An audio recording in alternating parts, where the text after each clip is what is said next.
Hi everyone, welcome to another video of One Punch Man.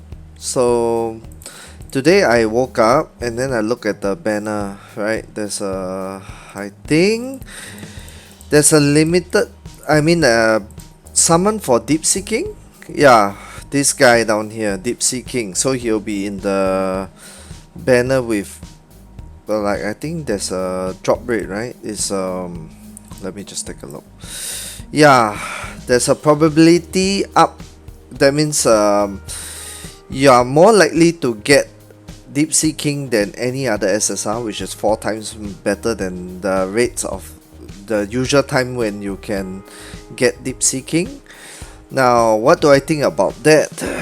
Personally, when I started the game, I used to think that Child Emperor Core, back when the game was in its infancy, Child Emperor used to be like God tier, where if he goes first, he'll grant 2 energy every time he quits, and then every time the team quits, the next guy will get 2 energy, and so on.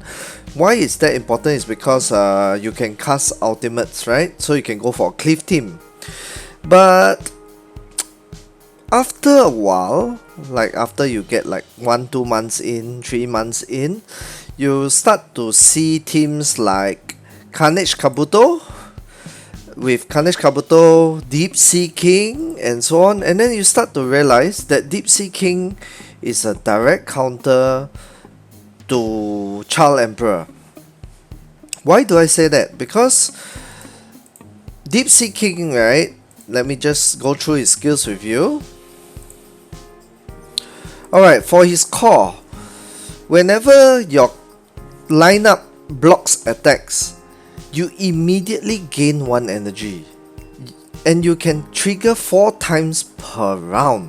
Which means if like you block 4 times in that round, you get 4 energy already. So it doesn't matter whether the opponent goes first. Deep Sea King is actually very good for being a turn 2 team. Turn 2 team setup. Right? And then another thing is that he increases for his passive. He's just so tanky, you see. When your HP is below 50%, you become tenacious. And after you become tenacious, you absorb damage of 10% of your HP for a max of 3 times around. And that's a lot. As in, you just become very tanky. And just looking at the core and the Deep Sea King passive, and if you combine him with Carnage Kabuto, and you have like a very amazing damage reflect team already, right? And the good part about Deep Sea King is that if you go to your home and you go to laboratory, right? The laboratory. So if you go to the laboratory and you have Deep Sea King, right? Because maybe some of you are still unconvinced by Deep Sea King, but let me just tell you what is the imba part of Deep Sea King.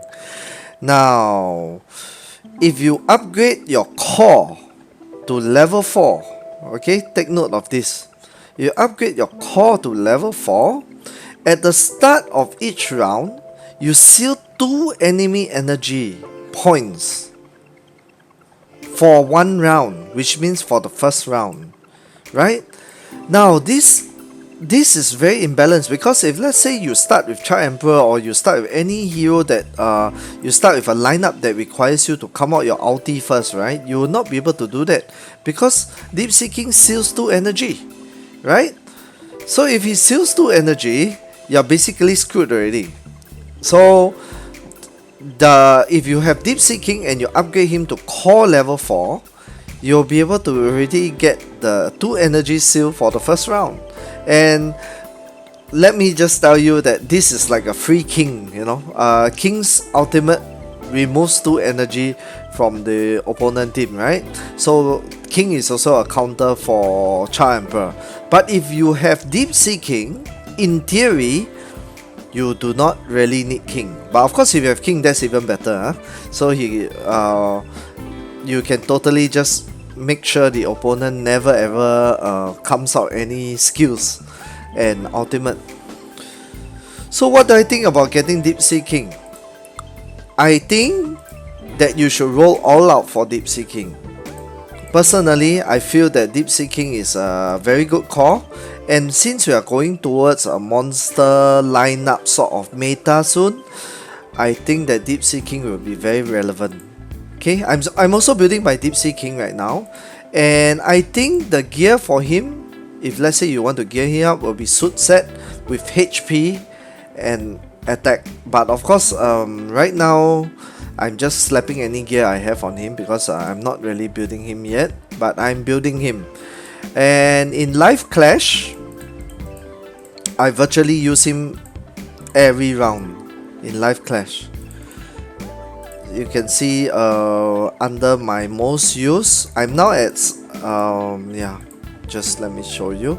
I'm now at Summit Elite, and look at my most used team. My most used team always has Deep Sea King and Ganesh Kabuto. These are the most frequent picks in my lineup, and it's very strong. Okay, so if you do have the summons, right, and you do have the diamonds to be able to summon for Deep Sea King, I highly recommend going for him. You will not regret getting Deep Sea King because he's just so good. He's a tank. He can deal OP damage, single target damage. He can corrode your team with his first skill. There's nothing not to like about that character, the SSR hero. So yeah, this is one of the banners that you must roll for, I feel, if you want to be relevant in PvP and also PvE, because Deep Sea King is just really good, really tanky, and there's just nothing not to like about the Deep Sea King. Yeah. And another thing that I would like to highlight is this. If you have not started to get Goribas, you know, the guy that gets killed in the anime. Actually, he's useless in the anime if you watch One Punch Man. But in the game, he's very useful. Okay, so collect his shards as soon as possible. His shards appear on the mystery shop for 300 diamonds, but on every Thursday you can actually get him for 240 diamonds. Please, whenever you activate the mystery store, please get Goribas. Okay, we are now heading towards a monster meta lineup, and to prepare for that, you will need all the monsters that you can get. And yeah, so if you all like this video and